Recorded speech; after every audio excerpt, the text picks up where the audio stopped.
Hello, this is Business Scotland and I'm Gillian Marles. On the programme this week, it's a cool business to be in, we're told. Data storage and management. We speak to one company which has the Royal Seal of Approval. We run all of the royal household's websites. And so, for example, when Prince William and Kate had their baby, there was a huge amount of interest and their website took millions of hits in a few hours. So we had to make sure we had the computing capacity on our cloud platform to be able to cope with that, which I'm glad to say we did because we were keen not to be put in the tower. What's stopping young people from going into IT? Nerdy. It's what you called me. Rich. It's what I am now. Yes, both salaries and vacancies are growing. So how to reboot careers advice? It's all to come, but first, here's Katie Blaine with the Business Week just past.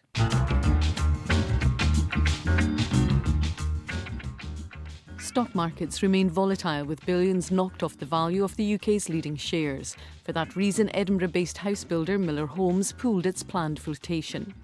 The fifth profit warning in 2 years hit Balfour Beatty's share price, and the clothing chain Next warned of a possible profit warning if the warm weather continued.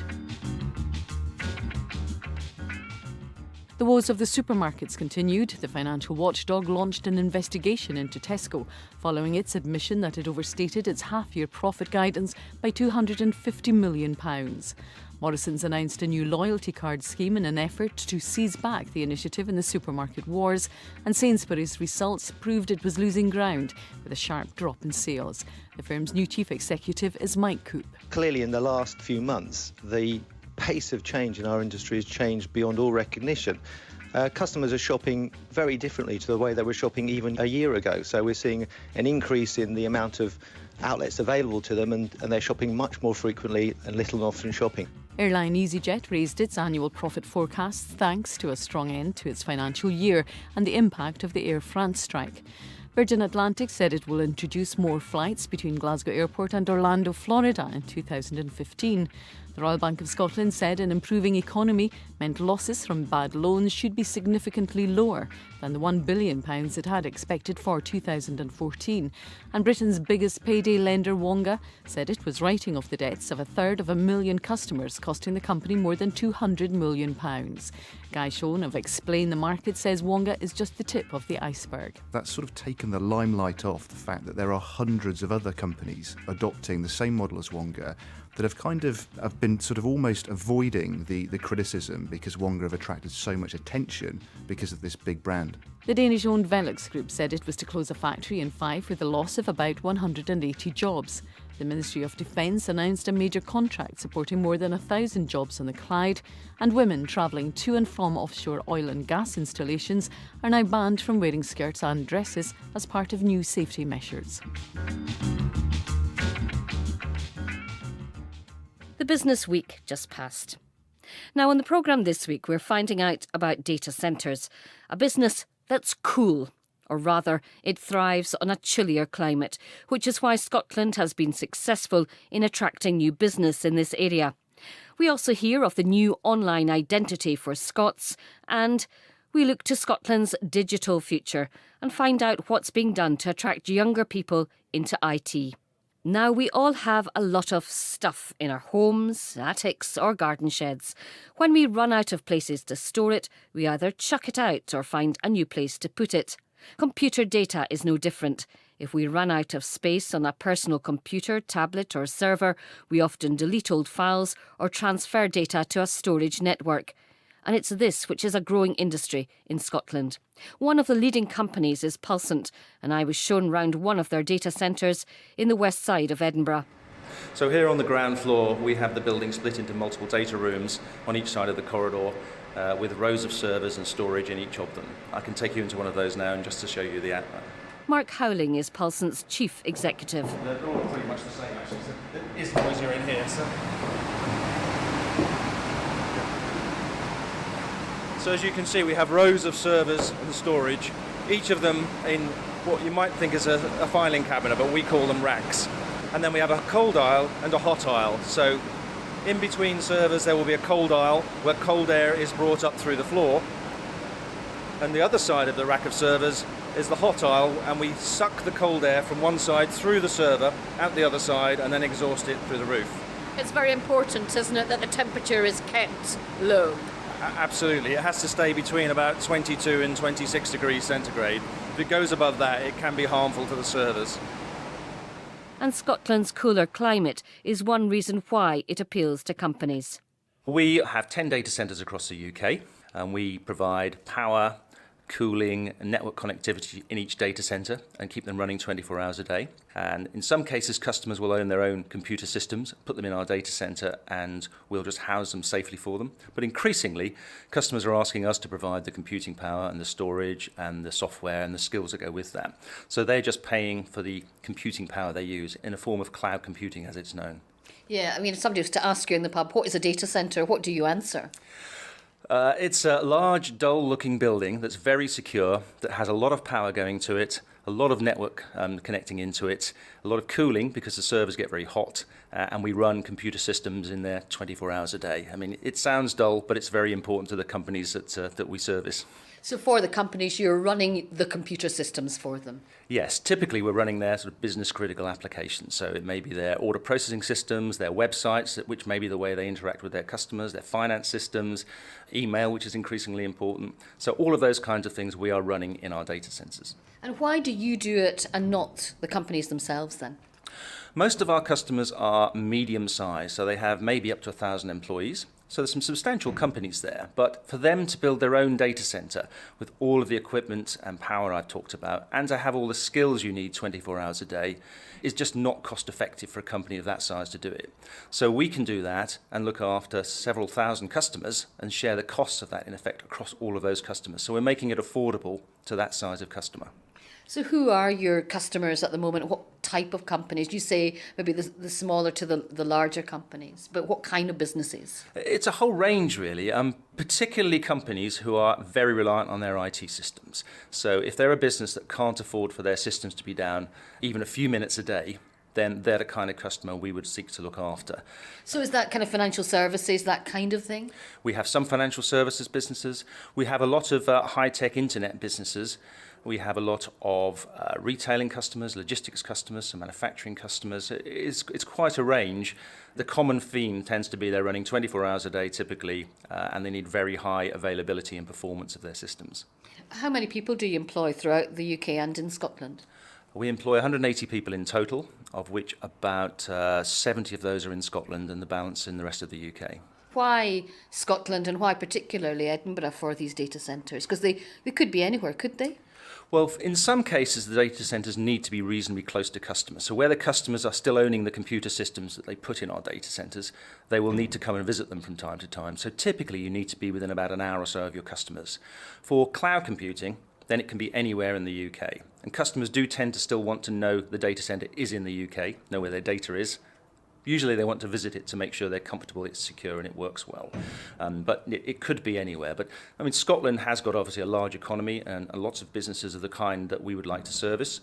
We have got a lot of customers in Scotland, probably more customers in Scotland than the rest of the UK. It's also a good source of highly skilled technical people. So we split our support teams between Edinburgh and Reading, which gives us access to those two local pools of technical resource, which is very helpful because from time to time it's hard to find resources in one part of the country, but we can normally find it across those two areas. And is staff costs, are they cheaper in Scotland than they are elsewhere? Not as much as you'd think, especially in the Edinburgh area. So they're probably slightly cheaper in Edinburgh than Reading, but not dramatically so, and not to the point it skews us moving work between one site or another. We tend to balance it more on where customers are, keeping a sensible balance of skills in both locations. Those are the main factors rather than cost. Is this still a growing area or will it reach saturation point at some point in the near future? It's certainly growing at the moment and it's expected to continue to grow for the next 3 to 5 years quite strongly. There's a big shift of companies moving away from running their own computer systems and outsourcing, if I can use that much maligned term. And cloud computing is another form of outsourcing. So instead of them buying new systems to replace old ones, they're coming to people like us to say, can you provide us with the computing capacity you need? And the vast majority of medium-sized companies have still not outsourced their IT. And I think there is clearly a drive in that direction. So the next few years look quite good. I think in the longer term, people are always using more and more computing power and storing more and more data. So it's going to continue to grow, I think, in the long term, but the next 3 to 5 years look particularly exciting. Yeah. It's important for your customers to have a system which continues to run through the peaks and troughs. You've got a royal warrant, haven't you, from the Queen? Yes, we're the only UK provider to have the royal warrant. So we're very pleased to have that. We run all of the royal household's websites. And so, for example, when Prince William and Kate had their baby, there was a huge amount of interest, and their website took millions of hit in a few hours. So we had to make sure we had the computing capacity on our cloud platform to be able to cope with that, which I'm glad to say we did, because we were keen not to be put in the tower. And that's, I suppose, what other customers are looking for, a very consistent service. Absolutely. Some customers have a fairly steady workload on their computing platforms. Others have very peaky workloads, but actually when they're peaking, that's when they really need to rely on them more than anything. So for example, we also support Robbie Williams' website. So when he has a new concert being announced, there can be a massive amount of traffic going to his website within an hour or two to buy tickets. So if we don't have that running, he's not going to be able to sell tickets. So that's the kind of workload we have to make sure we can cope with, which is another example of why it makes sense for us to provide that, because we have vast computing resources that we can reallocate to various customers when needed, than them trying to do it themselves, when the vast majority of the time they won't need all of that computing power. So it is vital to keep the service going. As well as all the equipment inside the building, there's an awful lot going on outside as well. What you can hear now, these are air conditioning units, some of the air conditioning All right, units. yeah. God, how many have you got here? Oh, I don't know. A lot. Lots. Yeah. Dozens, anyway. And you have different kinds of cooling as well. So more and more these days we're using free air cooling, which is using the outside air when it's cooler, particularly in winter. And we can use that, suck that into the building to cool down the systems inside, rather than artificially condensing warm air with refrigerating units as you do in air conditioning units. So it's much greener to use free air cooling where you can. And these are these big yellow boxes. These are generators. We have 4 of these for resilience purposes. So any one generator can run half the data center. So we have 2 on each side, so there's 2 spare generators at any point in time. And they are automatically started by our systems if we have a power cut into the building, so that there is no break in power whatsoever into the service and storage that we're running for our customers. And security is very strict. I mean, it is amazing. I suppose we can see the fences here now. We've got kind of barbed wire all the way around. Your receptionist was telling me somebody was standing outside thinking it was a prison. The security is pretty tight. It's incredibly important. I mean, customers are trusting us to look after their systems for them, so they have to feel that it's even more secure than if they were keeping an eye on it themselves. And it's absolutely essential to us. If we had a security breach, it would be really damaging to our reputation, so we just can't allow that to happen. Has that ever happened in a data centre in the UK? It has happened occasionally. I'm glad to say it's never happened to one of ours, and I haven't heard of it happening for some years, but it can happen. And people can break in to cause mischief, or just simply to steal servers and things like that. They are quite expensive, so that's another reason we have to have high security. And steal information, presumably, too, on companies? Potentially. That tends to be done more as a cyber crime, so people will try and break in over the internet through networks rather than physically stealing the servers. Generally, if the servers are stolen, it is more a normal burglar trying to steal it for value and resell the actual equipment. The company has already announced it will expand its South Gall site and has plans for this site at Newbridge.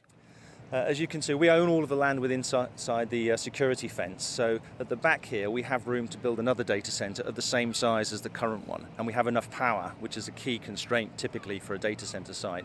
We have enough power to be able to run that data centre as and when we need to build it. So we've got good expansion capacity here. Is there demand for that? There is, but it's not all at once. So over time, as companies grow and as they have more and more reliance on IT, and as more companies move to cloud computing where they don't want to own and run it themselves, they want third parties like us to do that, then we will need more data center capacity to be able to do that. We're just seeing a plane going overhead. You've got good connections here. You're right next to the motorway. You're right next to the airport. We are, yes, and that's very important that we're not right in the city centre, because not only is that harder to access for customers, it's much more expensive real estate and potentially more dangerous from a whole range of things that can go wrong. So we're just outside the city centre, but quite close to the airport, which again is important for customers and actually for getting technical people to the right places when we need to. And it's not just the physical infrastructure which is important for companies. Internet links are too, and they've just got better. One development that's just happened is we've had an internet exchange implemented in our South Gyle data centre. Now, there's only 3 others in the country, in Manchester, Leeds and London. And those are points of access, if you like, to the internet. So previously, people in Scotland accessing the internet go onto their web browser and we've been routed down probably to Manchester or London before then going into the rest of the world to find the content they were looking for. Now we have the internet exchange up here in Scotland. People in Scotland, when they go into the internet, will be routed to that much more locally, and that will then go directly to whatever the content is those end users are looking for. So that should work more quickly for those people, and because it uses less bandwidth, it's not going as far along all of the networks, it's potentially cheaper somewhere along the line. It may not be cheaper for the end user, but actually it reduces the overall cost of accessing that content. Mark Howling from Pulsant. Well, not only does Scotland now have its very own internet exchange, it now has its own domain name too. It's a way for firms and individuals to show their connection to Scotland online. The new internet domain, .scot, can be used instead of existing options like .com or .co.uk. Gavin McCutcheon is the director of the .scot registry, and he campaigned for the new name. It's the first time that anyone in Scotland's been able to identify themselves as Scots on the internet, so it's quite a big change. If you're a producer of Scottish speciality produce, cheese, fish or whatever, then you couldn't express yourself as being a Scottish producer in the past. Now you can.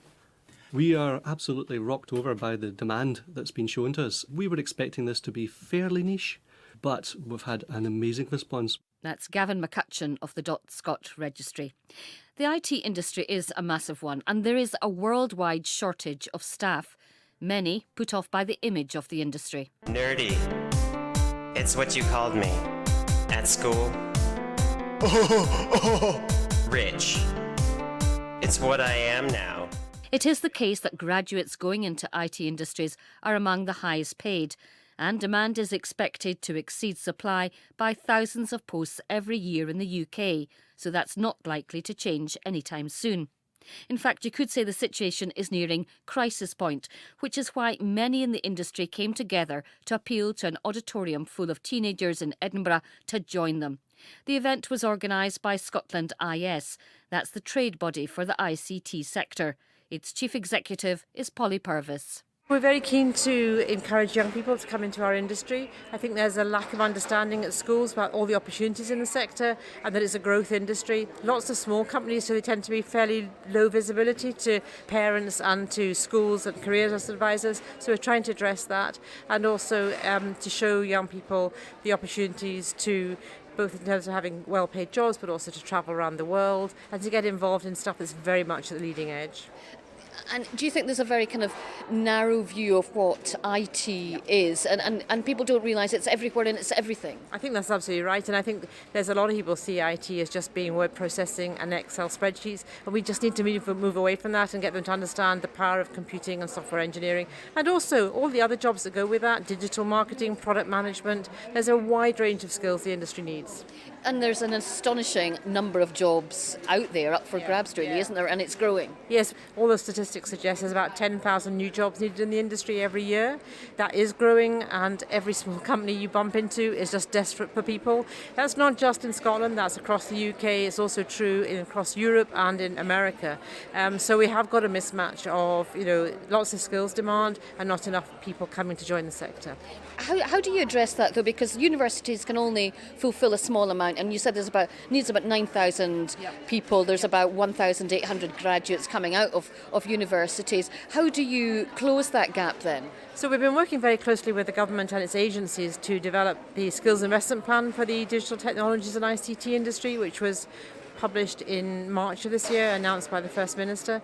And that's very much about trying to build the skills pipeline for the industry. So we will need more undergraduate places, we'll need many more modern apprenticeships, we'll need youngsters who have gone to college as well to do technology-related degrees. We bring people back into the industry who maybe are women returners, for example. This is a very family-friendly industry, and you can work the hours you want. And we also need to bring people who have got other backgrounds and cross-train them to come into into our industry, which is growing, whereas other sectors have perhaps seen shrinkage in terms of jobs. You say the sector is in a pretty healthy state at the moment. Just tell me about it in Scotland. What does it comprise nowadays? So there's over 1,000 companies in the sector, everything from some of the big multinationals like HP and IBM down to a big range of small startups who are just doing some really, really exciting things.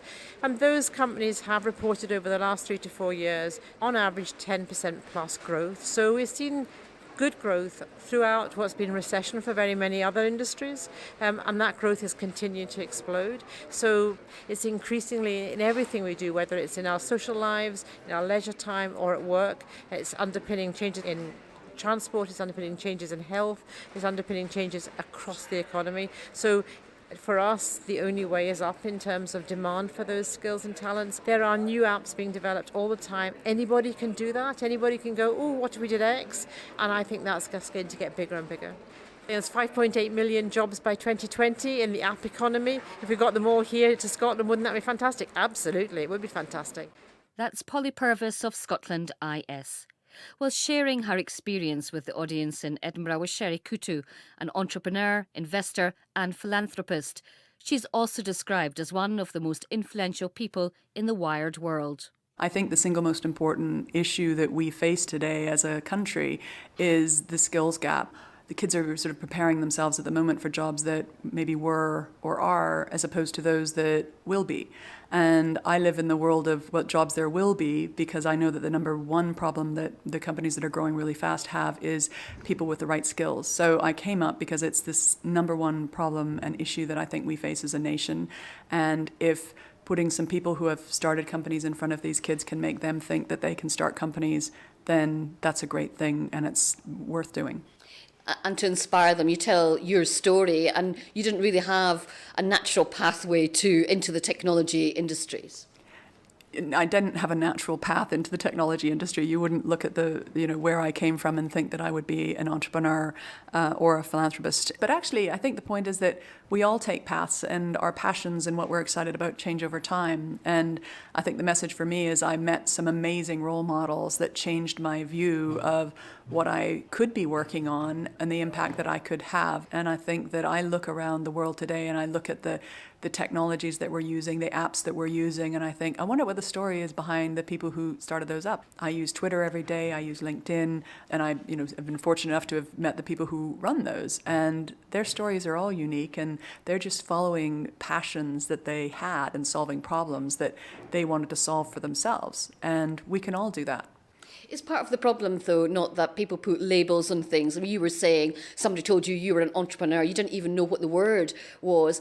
And does that limit it when we put labels on things and on roles? Does that limit people's possibilities, do you think? I think putting labels on roles does limit possibilities because it means that you aim at one thing in particular. And I spoke about earlier how 100% of the net new jobs came from companies that didn't exist 5 years ago. So if we aim at today being an information technologist or an entrepreneur, I actually think an entrepreneur will still be the most valuable career because it means that you solve problems and you follow your passion and you put together teams and you're part of the dynamic economy. I was told when I was in high school that I should be a social worker, and I think that was related more to the fact that lots of social workers were needed in the town where I was growing up, and quite unrelated to what my own abilities were. Now we've got the abilities to empower people to think about the paths that they might want to create for themselves and to solve the problems that we don't even yet know that we have, but preparing them to be problem solvers and entrepreneurial in the way that they think, and also team-minded is what I think I'm interested in and what I think will be the winning formula for any child today. What is it like being in the sector? You talk about the unimaginable and technology that you just can't even imagine now, and it's a very, very fast-moving, fast-changing sector. What is it like being in it, in the midst of it? I love being in the midst of it. It's absolutely fascinating and rewarding. I spoke earlier about the temperature company that allowed women who were having a hard time getting pregnant to understand their own bodies and what they needed to do without expensive interventions from the medical world. And I love that. And the technology and monitoring, how your body is working, that magic, that unimaginable capability wasn't possible 5 years ago or 10 years ago, but it's now possible because there have been advances in physics and science and engineering that have enabled that. And that's what I think is magical. The Raspberry Pis, nobody would have thought that it would be possible to create a 25-pound computer that was as powerful as it is. It's 1,000,000 times more powerful than the BBC Micro was when it was introduced, 25 years ago. So the technology and understanding the science behind things allows us to do unimaginable and fabulous things that were way too expensive before. And all of the children in that room have the capacity to create something that solves a really meaningful issue that they're passionate about. And I hope that they're all thinking about the problems, well, that they can address and the opportunities that they can improve the world of which we're a part. In the shorter term, there's this apathon. Just tell me about that. In the short term, they can get started today by going into teams of 4 or 5 and thinking about an app that they want that will improve their life. So, again, we've seen really interesting ideas about food rating apps at individual schools to revision apps where girls are sharing notes on preparing for different exams, or even the one that I like the most is the work experience rating app. So whatever the kids happen to be going through and issues that they're interested in, they can create an app for that. The idea is that the first part is they sit down and think as a team what app would be sensible to create that they all think is worthwhile. They put together a case for it. They then video themselves and put a 90-second video up onto our website. And then the university students of Scotland band together and choose which of the problems they're most excited about. And over the next couple of weeks after that, they create a prototype. They load that prototype onto the website, and then judges from all over the world will be deciding which is the best app. And whoever the winner is will go to California on a mission with me sometime probably next Easter with their teacher. It'll be the teacher and the team and the primary, secondary, and the university team that created the prototype. Because together, as a team, between technical people and the visionary people, they will have solved a problem. So we'll be leading a team of 10 plus a teacher to the US, which I'm really excited about. Sherry Kutu. And time is running out for that competition, but you can find out more on the foundersforschool.org website, for the number 4 there rather than the figure, or just type apathon into your search engine. Founders for Schools has also launched a programme in Scotland just this week, organising founders of successful growing businesses to visit schools and inspire students. If you want to take part, again, more information on that website. And that's all from Business Scotland for this week. We welcome your news and views and comments. business.scotland@bbc.co.uk. We're back next week, and until then, from me, Gillian Marles, have a very good week.